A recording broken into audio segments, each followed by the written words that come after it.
Hello peeps, welcome to filmy craft. நான் உங்கள் அருண். இந்த எபிசோட நான் பார்க்க போகிற படம் 2026 ஒரு மலையாளம் த்ரில்லர் படமாக ஜியோ ஹாட் ஸ்டாரில் தமிழ் டப்பிங்லே இப்போ ரீசெண்டாக வெளியாகிருக்கிற சம்பவம் அத்தியாயம் 1. அந்த படத்துடைய கதை என்ன அப்படின்னு கேட்டிங்கன்னா, படத்துடைய ஆரம்பத்திலேயே ஆனந்த் அப்படின்னு சொல்லி ஒரு கதாபாத்திரம் அறிமுகப்படுத்தப்படுது. அவர் ஒரு சிபிஓவாக இருக்கார், அதாவது போலீஸ் ஆஃபீஸராக இருக்கிறாரு. அவருக்கு பனிஷ்மெண்ட் ட்ரான்ஸ்ஃபரில் இப்போ வேற ஒரு ஸ்டேஷனுக்கு போட்டு விட்ருக்காங்க, போய் அங்கே போய் ஜாயின் பண்ணுங்கன்னு. இப்போ அதுக்காக கிளம்பிட்டு இருக்கார் வீட்டில் இருந்து. அவருடைய மனைவி கர்ப்பமாக இருக்கிறாங்க, எப்போ வேணாலும் டெலிவரி ஆகலாம் அப்படிங்கிற நிலைமை தான். ஆனால் அவங்க என்ன சொல்கிறாங்க, எப்படி இன்னும் ஒரு மாதம் டைம் இருக்குது டெலிவரிக்கு, அதனால் ஒன்றும் பிரச்சனை இல்லை, நீங்கள் போய் கிளம்புங்க, அங்கே போய் ஜாயின் பண்ணுறதை பண்ணிவிட்டு வேணும்னா அதுக்கப்புறம் லீவ் போட்டு வந்துக்கலாம் போங்க அப்படிங்கிறாங்க. சரின்னு ஒரு கிளம்பி வந்துடுறாரு. இப்போ வர வெளில ஒரு டீ கடையில் இப்படி விசாரிக்கிறாப்புல, சார் அந்த ஜீப் நிற்கிது பாருங்க, அதில் ஏறி போங்க அப்படிங்கிறாப்புல அந்த டீ கடைக்காரரு. சரின்னு அந்த ஜீப்பில் ஏறி எங்கே போய் ஜாயின் பண்ணணுமோ அந்த ஸ்டேஷனுக்கு போகிறதுக்காக, அந்த ஊருக்கு போகிறதுக்காக போய்கிட்டு இருக்காப்புல. இப்போ திடீர்னு அந்த ஜீப்பு ரோட்டில் அப்படி முன்னாடி வந்த ஒரு நபரை இடிக்குது. அவர் நேரம் நிலை தடுமாறி கீழே விழுகிறாப்புல. இப்போ ஜீப்லேருந்து இறங்குறீங்களா, ஐயோ விழுந்தவனுக்கு ஏதோ மண்டையில் ரத்தம் வருதுங்க, ஏதோ பிரச்சனை ஆகி போச்சு, பேசாட்டு வண்டியை விட்டுருங்க, நம்ம இங்கேருந்து கிளம்பிடலாம், போலீஸ் கேஸ் ஆயிருங்க அப்புறமேட்டு அப்படிங்கிறாப்புல. அவர் இப்போ தான் நம்ம ஆனந்த் சொல்கிறாப்புல, யோ நானே போலீஸ் தான், தூக்கியாம தான் இருந்தால போய் ஹாஸ்பிட்டல் நம்மளே அட்மிட் பண்ணிட்டு போகலாம் அப்படிங்கிறாப்புல. அப்போ தான் இவர் போலீஸ் ஆஃபீஸருங்கிறதே நமக்கு தெளிவாக சொல்லப்படுது. இப்போ நேராக ஹாஸ்பிட்டல் கொண்டு போயிடுறாங்க. இப்போ ஹாஸ்பிட்டல்லேருந்து அடுத்த ஸ்டேஷனுக்கு, போலீஸ் ஸ்டேஷனுக்கு இன்ஃபர்மேஷன் போயிடுது. இப்போ நம்ம எந்த ஸ்டேஷனில் போய் நம்ம ஆனந்த் ஜாயின் பண்ணணுமோ அந்த ஸ்டேஷன்லேருந்து 2 போலீஸ் ஆஃபீஸர்ஸ் வந்துடுறாங்க. வந்துட்டு சரி ஓகேங்க, அந்த அடிபட்டவருக்கு வீட்டுக்கெல்லாம் சொல்லியாச்சு, அதனால் அவங்க பார்த்துப்பாங்க, ஒன்றும் பிரச்சனை இல்லை, வாங்க நம்ம கிளம்பலாம் அப்படின்னு சொல்லி. ஏன்னா அந்த ஸ்டேஷனில் தான் ஒரு ஜாயின் பண்ண போகிறாப்புல, அதனால எல்லாம் நட்புறவா அப்படி பழகி வாங்க அப்படி கிளம்பலாம் அப்படின்னு சொல்லி ஜீப்பில் கிளம்பி போகிறாங்க. இப்போ அந்த உள்ளே வந்து தெரியாமல் விழுந்து இந்த ஜீப் இடித்ததே ஒரு நபர் மேலே ஹாஸ்பிட்டல் அட்மிட் பண்ணியிருக்காங்களே, அவர் ஒரு போலீஸ் ஆஃபீஸர்னு சொன்னோம் இல்லையா, அவருடைய வயர்லெஸில் ஒரு வாய்ஸ் ஒன்று கேட்குது.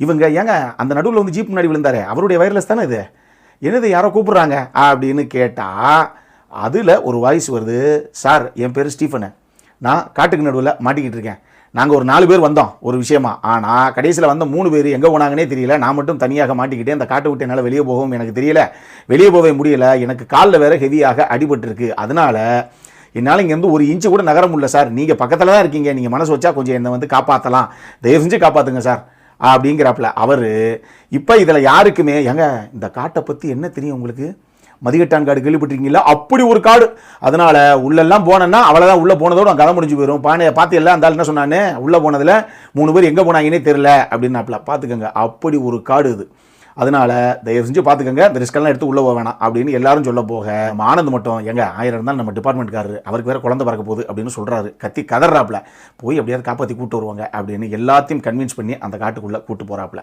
ஆனால் போன இவங்களே எதிர்பார்க்காம அடுத்தடுத்து அரங்கேறின சம்பவங்கள் தான் இந்த படத்துடைய மொத்த கதையை. இந்த படம் ஜித்து சதீஷன் மங்களத்து அப்படிங்கிற நபர் எழுதி இயக்குன ஒரு படம். இதே இயக்குனர் ஒரு வருஷத்துக்கு முன்னாடி சம்பவம் அப்படின்னு சொல்லி ஒரு 15 நிமிஷம் ஓடக்கூடிய ஒரு ஷார்ட் ஃபிலிம் ஒன்று எடுத்தார். அந்த கதை தான் இந்த கதை. அவருடைய ஷார்ட் ஃபிலிமையே ஃபீச்சர் ஃபிலிமாக ஒரு எக்ஸ்டெண்டட் வெர்ஷனாக இப்போ பண்ணியிருக்காப்புல. அந்த ஷார்ட் ஃபிலிமில் இப்போ இந்த படம் பார்த்தவங்களுக்கு, பார்க்காதவங்களுக்கு வேற, படம் பார்த்தவங்களுக்கு இந்நேரம் ஒரு ஐடியா வந்திருக்கும். அதாவது இந்த படத்துடைய இன்ட்ரோல் பாயிண்ட்டு எந்த மாதிரி, என்னங்க இப்படி ஒரு சம்பவத்தை நம்ம எதிர்பார்க்கவே இல்லைங்க அப்படிங்கிற அந்த ஷாக்கிங் மொமெண்ட்டை விடும் இல்லையா, அந்த ஷாக்கிங் மொமெண்ட் தான் அந்த ஷார்ட் ஃபிலிமுடைய கிளைமேக்ஸ். ஸோ ஃபர்ஸ்ட் ஆஃப் ஃபுல்லாக அந்த ஷார்ட் ஃபிலிமில் 15 நிமிஷம் ஷார்ட் ஃபிலிமில் என்ன எடுத்தாங்களோ அதை 1 மணி நேரத்துக்கு எக்ஸ்டெண்ட் பண்ணி அதுக்கேற்ற மாதிரி எழுதி அதே ஷாக்கிங் மொமெண்ட்டை இந்த இன்ட்ரோல் பிளாக்ல கிரியேட் பண்ணி வச்சுட்டாரு இயக்குனர். இதுக்கப்புறம் அடுத்த செகண்ட் ஹாஃபுக்கு போகணும் இல்லையா, அப்போ ஒரு ஃபீச்சர் ஃபிலிமாக போகணும் அப்படின்னா ஒரு 2 மணி நேரத்துக்கு எதையாவது எழுதணும் இல்லையா, அதுக்காக ஒரு சில விஷயங்களை எழுதி அதை த்ரில்லர் ரசிகர்கள் எந்த அளவுக்கு கவர்ற மாதிரி ப்ரெசென்ட் பண்ணணுமோ அந்த மாதிரி ஒரு படத்தை ப்ரெசென்ட் பண்ணி வச்சிருக்காப்புல இவர். ஆனால் இயக்குனரான ஜித்துவை பொறுத்தளவுக்கு, நான் தான் அந்த செடியை வச்சேன் இப்போ மரமாயிருச்சு அப்படின்னு அவர் சொன்னால் கூட விதைய போட்டது வேற ஆள். யார் என்ன அப்படின்னு கேட்டிங்கன்னா, இந்த செகண்ட் ஹாஃபுக்கான ஐடியா இருக்கு இல்லையா, இது எல்லாம் எங்கேருந்து வந்தது அப்படின்னு, ஈவன் மொத்த கதையே அப்படி தான் இருந்தாலும் குறிப்பாக இந்த செகண்ட் ஹாஃப் இதில் வரக்கூடிய பல கதாபாத்திரங்கள், அவங்களுக்குள்ள இருக்கக்கூடிய ரிலேஷன்ஷிப்பு அப்படிங்கிறது எல்லா விஷயங்களும் எங்கேருந்து அவர் இன்ஸ்பயர் ஆகிருக்கிறதுக்கு வாய்ப்பு ஹெவியாக இருக்குது அப்படின்னா, 2011 ஒரு இங்கிலீஷ் சைக்காலஜிக்கல் த்ரில்லர் படமாக வெளியான என்டர் நோவேர் அப்படின்னு ஒரு படம். நம்ம ஏற்கனவே பல வருஷங்களுக்கு முன்னாடி விமர்சனம் பண்ண ஒரு படம் தான், அட்டகாசமான ஒரு படம். அந்த படத்துடைய கதை என்ன அப்படின்னா, ஒரு அடர்ந்த காடு, ஏதோ சந்தர்ப்ப சூழ்நிலை காரணமாக அந்த காட்டுக்குள்ள ஒரு பர்டிகுலர் கேபினுக்கு ஆளரவமே இல்லாமல் தனித்து விடப்பட்ட ஒரு அபேண்டன்ட் கேபின் மாதிரி ஒரு கேபின், அங்கே வந்து சேர்ற 3 நபர்கள். இந்த 3 பேரும் அதெல்லாம் கிடையாதுங்க நான் கிளம்பி போகிறேன் அப்படின்னு எத்தனை கிலோமீட்டர் எந்த பக்கம் நடந்தாலும் திருப்பி அதே கேபினுக்கு தான் வந்து சேருவாங்க, வேறு எங்கேயுமே அவங்களால வெளியே போக முடியாது. இப்போ இந்த 3 பேர் யார், எதுக்காக இந்த கேபினுக்குள்ளே ஒரே டைமில் வந்து மாட்டணும், இந்த கேபினை விட்டு கடைசியாக இவங்க வெளியே போனாங்களா இல்லையா, இந்த மாதிரி பல கேள்விகளை நம்மளுடைய மைண்டில் எழுப்பிக்கிட்டே இருப்பாப்ல அந்த படத்துடைய இயக்குனரான ஜாக் ஹெல்லர். ஸோ விதைய போட்டது ஜாக் ஹெல்லர் தான். அந்த படத்தை நீங்கள் பார்த்துட்டு இந்த படம் பார்த்தாலும் சரி, இல்லை இந்த படம் பார்த்துட்டோம்ல இப்போ அந்த படம் பார்க்கணும் அப்படின்னு ட்ரை பண்ணுறதா இருந்தால் பண்ணுங்கள். அட்டகாசமான ஒரு படம் அந்த என்டர் நோவேர். அந்த படத்துடைய அந்த எசன்ஸ், அந்த ஒரு அவுட்லைன், அதை வச்சு தான் இவங்க அதுக்கேற்றுக்கிட்ட மாதிரி வழக்கம் போல் மலையாள சினிமா எந்த ஒரு விஷயத்தில் இன்ஸ்பயர் ஆனாலும் அதை அப்பட்டமாக அப்படியே எடுக்காது. இவங்க அவங்களுடைய டேலண்ட்டுக்கு என்னென்ன விஷயங்களை, கதாபாத்திரங்களை இன்னும் வந்து அடிஷனலாக சேர்த்து எழுத முடியுமோ, இன்னும் ஒரு சில அந்த கான்சிக்வன்சஸை எப்படி சேஞ்ச் பண்ண முடியுமோ, அந்த மாதிரி ஒரு சில விஷயங்கள் எல்லாத்தையும் சேஞ்ச் பண்ணி பட்டி டிங்கரிங் பார்த்து தான் படத்தை எங்கேருந்து தான் நம்ம இன்ஸ்பயர் ஆனோம் அப்படிங்கிறதெல்லாம் பெருசாக யாரும் வந்து யோசிக்க முடியாத அளவுக்கு தான் ஒரு படத்தை ப்ரெசென்ட் பண்ணுவாங்க. அப்படித்தான் இந்த படத்தை ஜித்து பண்ணியிருக்காரு. நான் சொன்ன மாதிரி அவருடைய ஷார்ட் ஃபிலிம் ஒரு வருஷத்துக்கு முன்னாடி ஆச்சு இல்லையா, அதுலேயே இருந்து அவர் அந்த ஃபர்ஸ்ட் ஹாஃப் எடுத்துக்கிட்டு செகண்ட் ஹாஃப் போனால் கூட நீங்கள் என்டர் நோவேர் பாருங்கள், உங்களுக்கு நான் ஏன் சொல்கிறேன் இந்த கதையை அப்படின்னு தெரியும்.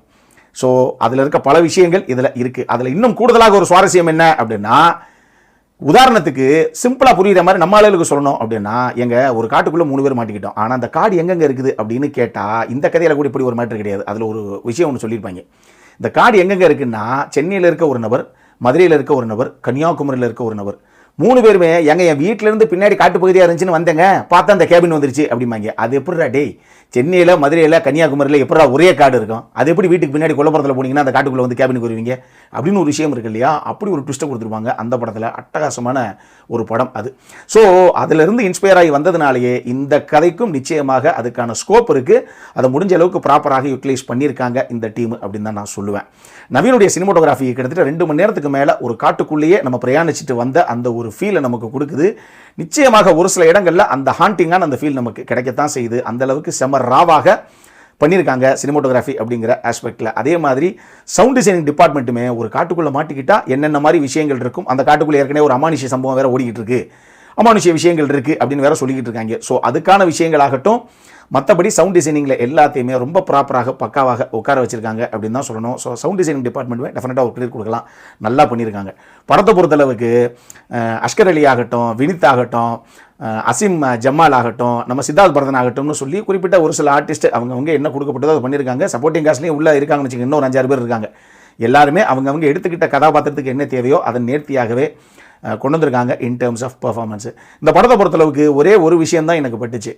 ஆக்சுவலி 2 மணி நேரத்துக்கு மேலே ஒரு படம் ஓடுது அப்படின்னா அந்த அளவுக்கு ஸ்க்ரீன் பிளே இன்னும் கொஞ்சம் டைட்டாக இவங்க பண்ணியிருக்கலாம். கொஞ்சம் ஒரு சில இடங்களில் அங்கங்கே லைட்டாக ஆன் அண்ட் ஆஃபாக ஒர்க் அவுட் ஆகுதோ, என்னங்க ஒரு இடத்துல சுற்றி எடுத்துடுறாங்க அப்படிங்கிற மாதிரி ஒரு சில இடங்கள் ஒரு சில ஃபீலை நமக்கு கொடுக்குதோ அப்படிங்கிற மாதிரி எனக்கு தோணுச்சு. மினிமம் ஒரு 10லேருந்து ஒரு 15 நிமிஷம் கத்திரி போட்டு ஒரு 1.25 மணி நேரம் படமாக இதை உட்கார வச்சுருந்தாங்கன்னா வேறு லெவலில் தெரிச்சிருக்கும் அப்படிங்கிற மாதிரி தான் நான் சொல்லுவேன். இப்போயுமே அந்த படம் வந்து பல பேருக்கு பிடிக்கிறதுக்கு வாய்ப்பு இருக்குது. ஸ்டில் 1.25 மணி நேரத்தில் அதை ப்ரெசென்ட் பண்ணியிருந்தாங்கன்னா இன்னுமே செம்மையாக அந்த படம் இருந்திருக்கு. பயங்கர கிரிப்பிங்காக சீட்டட் த்ரில்லராகவே ஆரம்பத்திலிருந்து கடைசி வரைக்கும் இருந்திருக்கிறதுக்கான வாய்ப்பு இருக்குது அப்படிங்கிற மாதிரி தான் எனக்கு பட்டுச்சு. அடல் கானடை பொறுத்தளவுக்கு இந்த படத்தில் எதுவுமே கிடையாது, ஒரு சில வெட்டி வீசக்கூடிய விஷயங்கள் இருக்குது, மற்றபடி செக்ஷுவலாக எதுவும் கிடையாது. ஸோ இதை ஞாபகத்தில் வச்சுக்கோங்க. என்கிட்ட கேட்டால் UA16+ அப்படிங்கிற கேட்டகரியில் எல்லாருமே பார்க்கக்கூடிய ஒரு படம் தான் இது. இந்த படம் ஜியோ ஹாட்ஸ்டாரில் தமிழ் டப்பிங்லேயே அவைலபிளாக இருக்குது. தமிழ் டப்பிங் நல்லா தான் பண்ணியிருக்காங்க. ஸோ பார்க்கணும் அப்படிங்கிறவங்க டெஃபினட்டாக ஒருத்தர் ட்ரை பண்ணலாம். அந்தளவுக்கு ஒரு படம் தான் இது.